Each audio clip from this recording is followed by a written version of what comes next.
I, 27 female, have 3 kids. I also have a little sister, 26, with Down syndrome. I absolutely love her and would do anything for her. However, since she graduated high school, my mom has been her full-time caregiver and my sister's behavior is the worst it's ever been. My grandparents are visiting. So we're spending a lot of time with them and my sister/parents. My sister has been increasingly mean to my kids, but it's been especially bad the past few days. My 7-year-old came up to me and said that she knows she needs to be patient with her aunt, but she is afraid of her. And I understand why. The past few days, my sister has called my daughter a bad word, she has yelled at her to stop talking, she's told her to shut up, she ignores her when she's asking her a question, she threw a water bottle at my. She has very few consequences for her behavior. I love her to death, and I truthfully blame my mom for letting her get away with stuff like this. I would probably put up with this if it was just me, but I don't think my young children should have to be bullied by her. I called my mom today and said that I need her to do something because my daughter is afraid. She said that she doesn't know what to do and my dad said well, she will be herself. I believe that my sister needs boundaries and consequences, but I know better than to state my opinion. So I said bye and hung up. We are no longer invited over today to say goodbye to my grandparents. I want to set the boundary that if my sister acts this way, we will no longer be coming over. Am I wrong about this?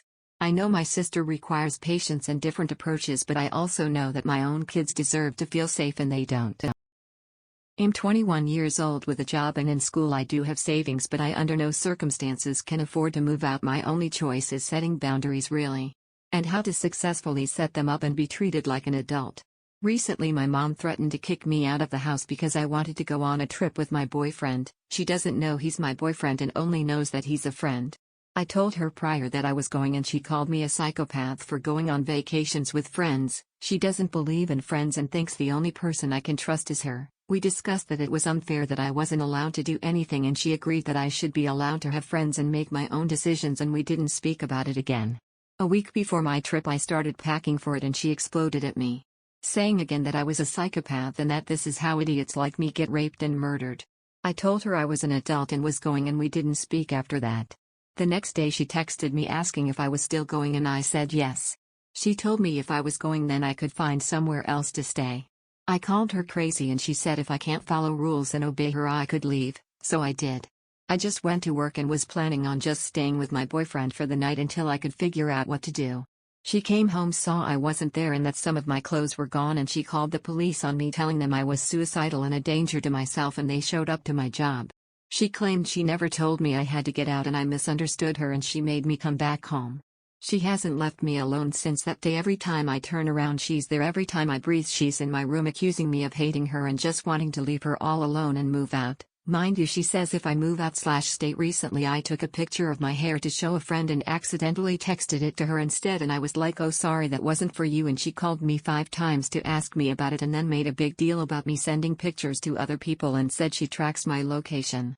Spam calls me if I'm a minute late. Doesn't allow me to hang out with friends or leave the house unless we get into a screaming match. She literally stole my keys once so I couldn't leave the house after I won tickets to a Taylor Swift concert and she didn't want me to go because she couldn't drive me. How do I even begin to try and set firm boundaries and get her to realize how psychotic this all is? I'm so exhausted and feel like truly my only way out of this is suicide. Edit, copy pasted from a comment I made. I'm not an only child, but I am the only one treated this way. I have an older sister. She's 27. Doesn't drive, has never had a relationship, doesn't leave the house, etc. She's completely submissive to my mom and they get along great. My mom has been a paranoid helicopter mom for as long as I can remember. She has no friends and never has because she believes everyone is out to get her in some way or another. She thinks I'm rebellious and letting the devil have control over me. She absolutely does not believe in friends and calls the very few friends I do have people you know. She hardly even wants to speak the word friend. She goes to work, hates everyone there, and thinks the people who try to get to know her are irritating. She complains constantly about how other people act and how much she dislikes people at work, and she does the same thing when she's out in public, just makes comments and talks badly about everyone. Wasn't mentioned in the post, but my grandma died a few years ago and it was hell for everyone. She refused therapy or to deal with anything, so I had to do everything, including being her therapist. She was awful to me during the entire process and even said she wished I'd have died instead of her. I started trying to distance myself from her after that, and she resorted to stalking me even more than she already did before her death. She says she won't apologize for how she acted while grieving, and every time I mention that she was awful towards me, she plays victim. I want to make it clear she was the same before my grandmother died, but I was 16 at the time, so things like boys and a job etc. were an afterthought. Me and my ex broke up last year after 3 years together. The breakup, I initiated it, was hard, but we remained in contact with no bad blood, or so I thought. One day I stopped getting messages from him and thought nothing of it really. After nearly a year of radio silence, my ex pops back into my life in the most unexpected way. I got a call from a mutual friend warning me that my ex is moving in with his new girlfriend, 28F, which I again thought nothing of as I was happy for him moving on. But he continued on that they were moving down the street from me. I live in a small neighborhood, so seeing them is inevitable. My ex had been out of my life for a while, so my thought process was that they would live their lives and I would live mine. I made no contact and have remained respectful. While redecorating, I found some paperwork my ex may need for his job, so I posted it through his door and thought no more about it. I later heard from the same mutual friend, 28M, that my ex had told him I had apparently sent a love letter to his house, so I brushed it off. Now, imagine my surprise when his new girlfriend, let's call her Sarah, comes knocking on my door, making threats and demanding answers about some alarming accusations my ex made regarding me being abusive during our relationship. Let me set the record straight. The reason we parted ways was his immaturity and penchant for spinning tall tales, not anything remotely close to abuse. I couldn't let her feed lies about our past. So, I laid out the truth. His chronic dishonesty and refusal to act as a supportive partner are what led to the death of the relationship. My ex has been spreading blatant lies, painting himself as a knight in shining armor who financially supported me through thick and thin, when in reality, the opposite was true. I was the one busting my ass working a full-time job, doing everything around the house and covering every single bill because he couldn't manage his finances. So, when Sarah confronted me with the fabricated tales of her supposed heroism, I couldn't stay silent.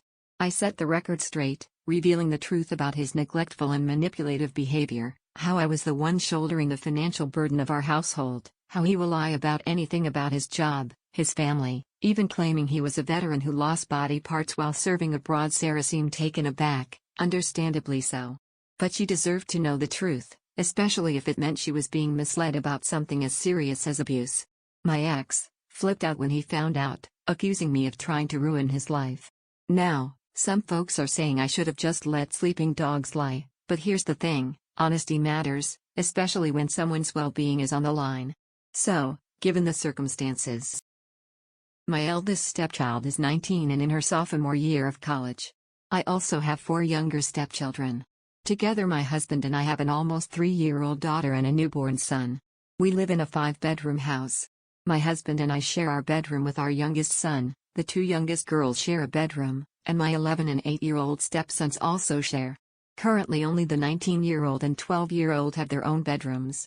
We've previously prioritized the 12-year-old having his own bedroom because he spends around 60% of his time with us, whereas his younger half-siblings have predominantly lived with their mom. As the oldest, my 19-year-old stepdaughter has always had her own room. My stepdaughter mom lives about a 10-minute drive from us. When she's home from college, she mostly stays with her mom. I would say in the last 12 months she's slept over at our home for around 15 nights. We've obviously seen a lot more of her than that, but even if she spends the day with us, she's likely to go back to her mom's house at night. Recently, the custody agreement between my husband and his ex-wife has changed and their kids are going to be splitting custody 50-50. All 3 are super happy with this news and so are the rest of us. The sole complaint the boys have is that they would be sharing a room together more nights of the week. At their mom's house, the 11-year-old has his own room and the younger 2 share.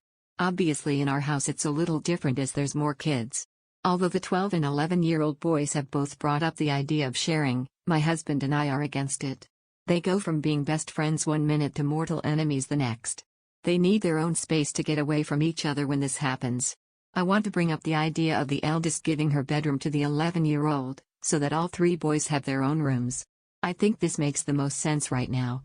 The room hardly gets any use and is used more as a guest room than stepdaughter's bedroom anyway. She barely keeps any stuff in there anymore, and it seems stupid to have an empty room while cramming 2 boys into a smaller bedroom. However, I'm apprehensive about suggesting this idea. My stepdaughter is very much her father's little princess.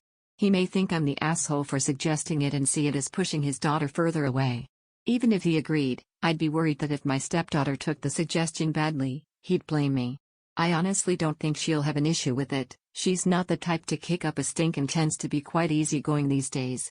I also thought it could be a good opportunity to switch all the bedrooms and give all the kids' bedrooms a makeover. This way I could give the little girls their sister's room, which is the biggest, as they would be the only ones sharing. 22 months ago to the day, I relocated from Vegas to southern New Mexico, the Las Cruces area. My previous experiences happened in the Vegas area and a couple of times in Utah. I haven't had one of the instances in several years, and no glitches of any kind since moving here. Until today. On my way to a client's house in West El Paso/Sunland Park. I have driven to this house half a dozen times in the last 2 weeks. I know the way by heart, but I still use nav because there's major construction on the I-10 between Cruces and El Paso right now, and Google lets me know about closures and delays. Today it says there's a 27-minute delay. That's the first weirdness. I practically flew through the construction. All the red spots on the nav just weren't. No delays. Made the usually 55-minute trip in under 40 minutes. When I got to the Sunland Parkway exit, the navigation still said my ETA was the same, despite this. Weird. And here's where it goes off the rails. H client lives off Mesa Hills, past Mesa. 2 different roads, this matters so keep it straight lol. Sunland Parkway goes through Mesa. Both are large arterials with lots of businesses. Beyond Mesa, Sunland turns into mostly residential neighborhoods. Mesa Hills is a much smaller road that leads to some nicer houses up the hill, again, past Mesa. But it winds down from Mesa, and curves into Sunland Parkway between the freeway and Mesa. Hopefully you followed all that. Because I'm early, I decide I want to stop and grab a taco. The nav says turn onto Mesa Hills, but I decide to go straight and stop at a Taco Bell that's right off the SP/Mesa intersection. So I go straight. Stop at the next light. Go through the intersection, and suddenly I'm in the residential part of Sunland Parkway, past Mesa. Like I drove through a portal. I'm really confused. That's a fair way up the road. No way I zoned out that stretch of road in the time it took me to cross an intersection. Also, less than 2 minutes have passed on the clock. Whatever. U-turn. Get to the light that should be in Mesa. And I'm back on the freeway. There's the Ulta, Stanton Optical, Barnes, and Nobles, and Best Buy. I never crossed Mesa. If I continue straight, I'll be back on I-10. Now I'm really weirded out. I look at the clock. Less than 3 minutes have passed. That is impossible. I turn on to Mesa Hills. I drove on Mesa Hills for way too long. Landmarks are out of place. I feel like I've driven for 15 minutes. I look at the clock. It's been 4 minutes. I get to Mesa on Mesa Hills. At least it exists here, I guess. I'm still way ahead of schedule, which shouldn't be possible with all the distance I've covered. I turn left to head back towards Sunland Parkway and that apparently interdimensional Taco Bell.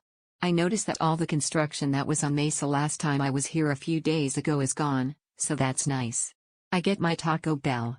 I turn back onto Mesa and head back towards Mesa Hills. All the construction is back. All of it. The left lane is torn up.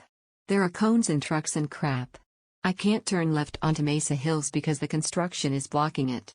None of that was here 5 minutes ago. I look at the click. I'm suddenly running late. All the time that it should have taken to go up and back on Sunland and then up Mesa Hills is suddenly back on the clock. Either that, or I spent 17 minutes on the drive-through. That would be it, except it isn't. I worked for about 90 minutes. I look at the clock. Over 3 hours have passed. I didn't fall asleep or anything, my clients would have noticed. I have no idea where the extra 2 hours went. Screw this, now it's rush hour. I better hurry to get home, I'm going to be in traffic forever. Got home, through the construction, during rush hour, through the areas the nav said was backed up in 32 minutes. I wasn't driving fast. I am confused and feeling very detached. I didn't like this. So, I 22 have a daughter Maisie. She's just 4 years old and she's everything to me. I don't go to work without feeling bad and missing her because I have to leave her with her dad Tony, and even though they have a great time together, last week I took a few days off work so me and Tony could take Maisie on a small trip over the weekend. Me and Tony spoke about it all week with our family as we were so excited to go.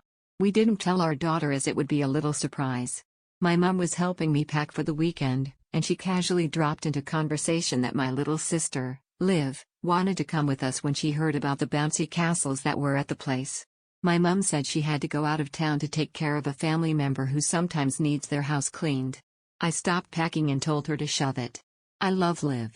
Don't get me wrong, but it's supposed to be a family thing with just the three of us.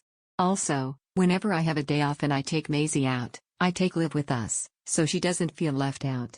She told me she would just take Liv with her, and my dad and I said something like she's your daughter and I have my own to deal with. She didn't appreciate that and kept bringing the subject up every now and again. Day we went, my mum asked me again if I could please take her while Tony put the things into the car outside. Bear in mind, me, Tony and my dad have all told her to stop asking me because the answer will always be no, yet she asked again. During this, Liv was so convinced she was going because my mum had told her that I'll say yes because I usually always say yes apparently. We told her we would go again and bring her next time so she could see the bouncy castles and she agreed and was okay. But my mum was so set on me taking her and practically begging me to give her a break. Tony put Maisie into her car seat, while I argued about the situation. My mum is well aware that me being a nurse takes up a lot of my time, so I barely get to see Maisie and even Tony at this point. In fact, she was the one who pitched the idea to go away, months ago, but we forgot until now. I left the house in a hurry, and we drove away. I don't feel bad for the disagreement with my mum, but I feel bad because Liv was so happy and excited. I genuinely feel like I took that child's happiness away, and that might be me being paranoid, but still. Should I have taken her?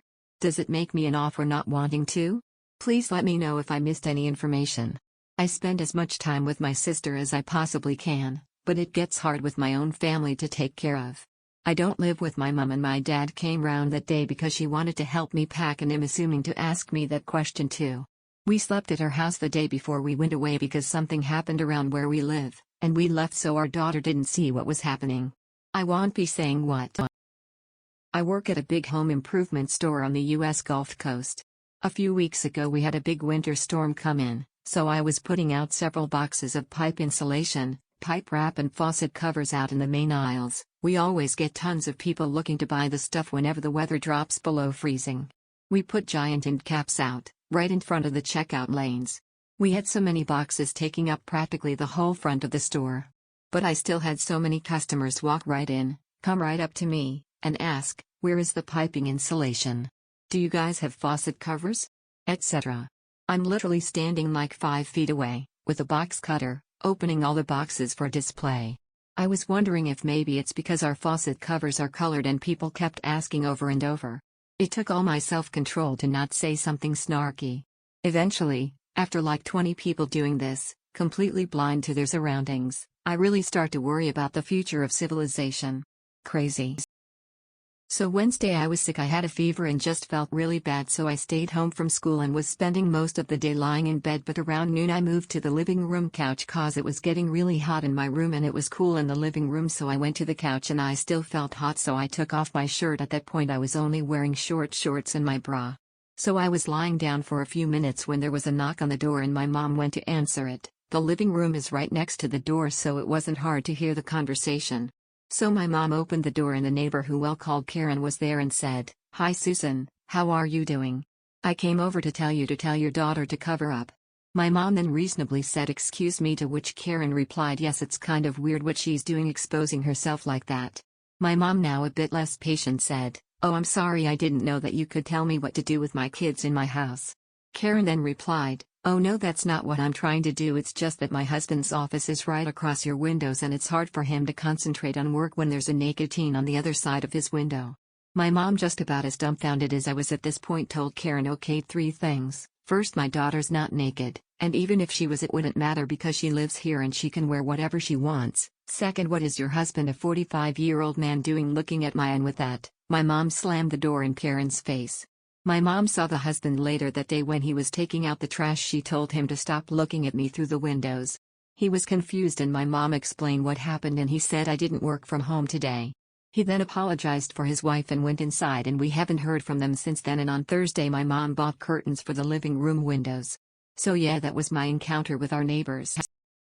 My local supermarket has half off on baked goods, like focaccia, sorry if I spelled it wrong, donuts, well, went there today. It's first come, first takers, and I'm starting to fill up some of the store-supplied plastic bags with items. Today was pizza rolls, donuts and muffins, where I got the last donuts of the day, and while they try and get the situation under control, and thankfully one of the employees recognizes me as I shop there at least 3 to 4 times a week, and also knows that I mainly come for baked goods sale. Even better is that they had seen me taking the last donuts. As they explain this to the mom, who is now realizing what's going on, she immediately jumps ship and demands I apologize for startling her son, and that I could at least give him a donut for scaring him. Me, having lost all sense of patience, just says I usually don't give stuff to thieves, and today is not that day either. I'm ready to pay BTW and went with the cashier to pay, and could still hear the son crying and the mom getting angry, as I just feel sorry for the kid having such a mom. I'm not sure if stealing is the correct term, but it's def mine since it's in my shopping basket. On my mom's birthday, and we ate at a very nice restaurant. My family, friends, and my girlfriend all sat together at a round table. My dad's favorite topics are how I, the oldest son, used to get in trouble. To be fair, quite a few of the stories he tells are very funny. One in particular, however, always rubs me the wrong way, as it's the only story he doesn't tell in full.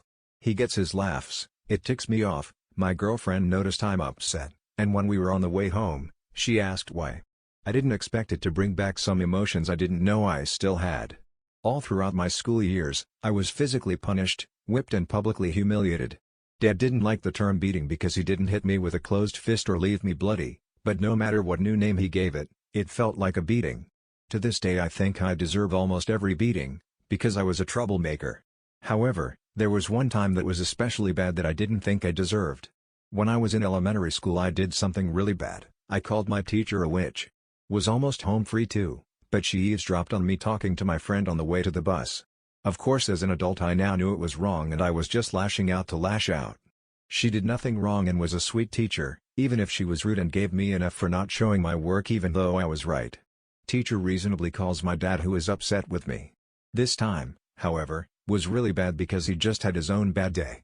He took out his belt like he normally does and whipped my butt blue and a little bloody. He made me write a letter to my teacher, and I thought that would be it. But then it got worse. I couldn't sit down. For 3 classes, I was unable to sit in my chair, and if I did I would cry. It hurt too much. My third teacher, the teacher I called a witch, saw that I was in pain, asked why I couldn't sit down, and I told her that it's because my dad whipped me. During lunch, one of my teachers took me to the front office to meet with the 2 guys I've never seen before. My first 3 teachers were also there, as well as the principal. They took me to this back room and asked me a lot of questions.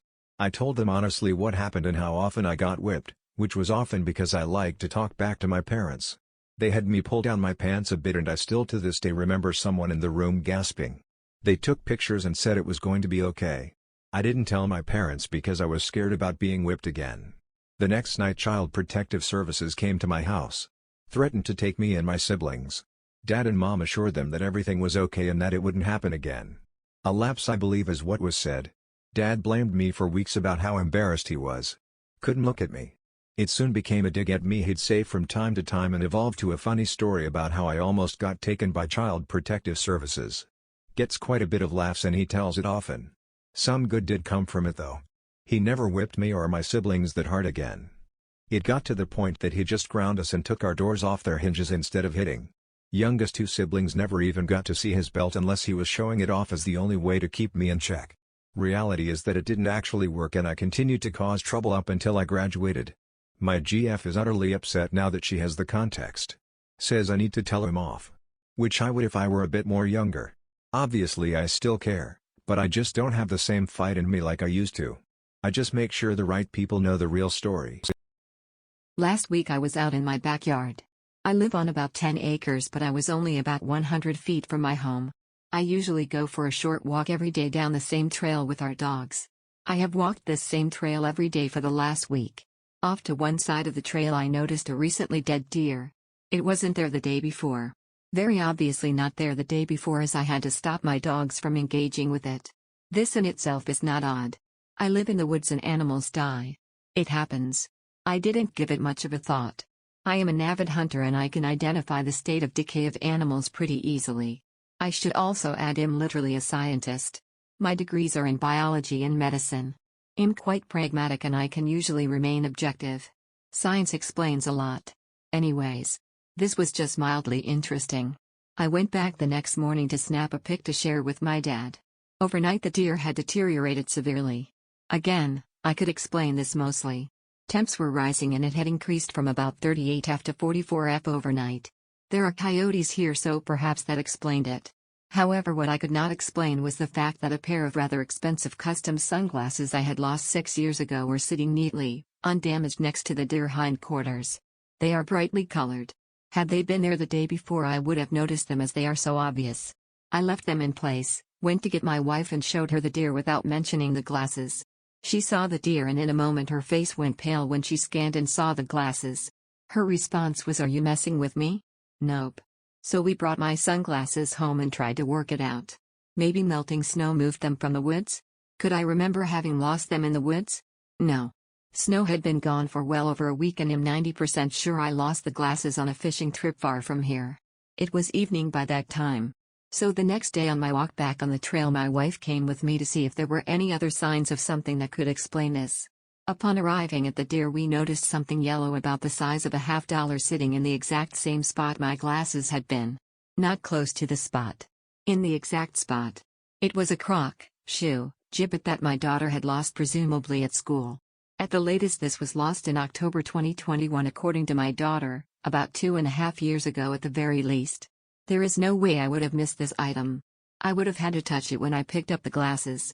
My wife was also a second set of eyes in place that would have seen it. It is also of note that upon this return visit the formerly freshly dead deer was almost nothing more than a skeleton with some errant hair here and there as if it had been in place maybe 6 months. The flesh was almost entirely gone. Just some dried strands of tendon here and there. Bottom line is, over the course of 3 days the deer went from appearing to be dead for maybe 12 hours to a skeleton, and a missing pair of sunglasses and a shoe decoration showed up in the exact same spot. Yeah, I'm done with my father at this point. I ended up going out today with my brother and my mom to watch a movie at the mall. We decided to plan it so that we can buy gifts for my dad since his birthday is next week. My mom ends up buying him some running shoes, knowing what brand he likes and asking the manager in the store about my dad's complaints about the running shoes he already has to at least get him a pair or two that he would like. My brother and I end up buying my dad some shirts he might like, which usually consist of any graphic t-shirts of cars, rock bands, or any polo shirts.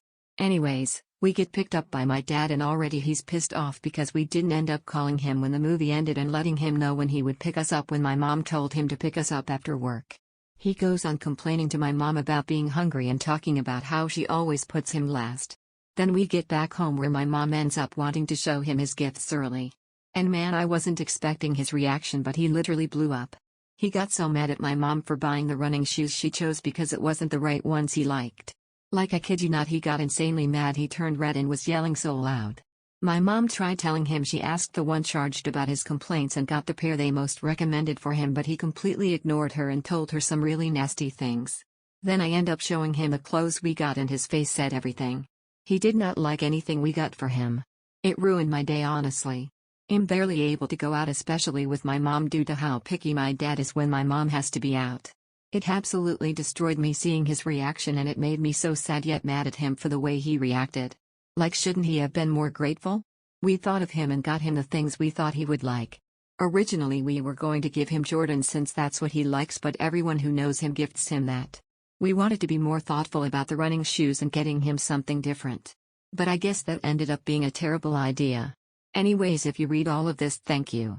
I just wanted to rant about the situation real quick since it was weighing me down and making me feel terrible. I was at Taco Bell getting my and my little sister's lunch.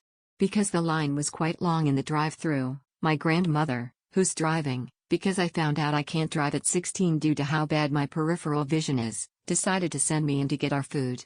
My grandmother did not want anything, but my little sister wanted cheese roll-ups while I wanted the chicken flatbreads with no sauce, but sour cream added to it. Seriously, that's the best thing to eat at Taco Bell, in my opinion. Anyway, I go in, and slip behind the lady in front of me. Near the drinks is Karen. Now, she wasn't in the line, but to the side near the drinks station. The lady in front only wanted a drink and something that was quick to put together. I was patiently waiting, eyeing the menu overhead, though I knew what I wanted. Well, the lady gets her drink and quick item in less than 10 seconds, and walks off. Before I can step up to the counter, this is where Karen steps in. Karen, why did she get her food first? Employee, putting Karen's food on the counter, a heavy-looking bag of tacos and whatever else. Here's your order, ma'am. Karen, why did she get her food first? Employee, dumbfounded, nudges the bag closer, then goes off to help handle the long line at the drive-thru. Karen glows at him, then snatches the bag. Karen, this place isn't just slow, but discriminatory about serving a white woman first. She didn't throw anything, or try to assault me or the employees. She continued muttering how slow the service was. There was a long line in the drive-thru, and what looked like about 3 to 4 employees working, so no duh, the service was a bit slow, but not ordering inside a McDonald's. And as she stalked outside, she muttered complaints about discrimination based on race, and her kids would be hungry, because she had to wait an extra 0.1 seconds to get her food after another customer did too. I ordered, had to wait 3 or so minutes for my food, then walked out. I told my grandmother, who laughed, and we went home and ate lunch.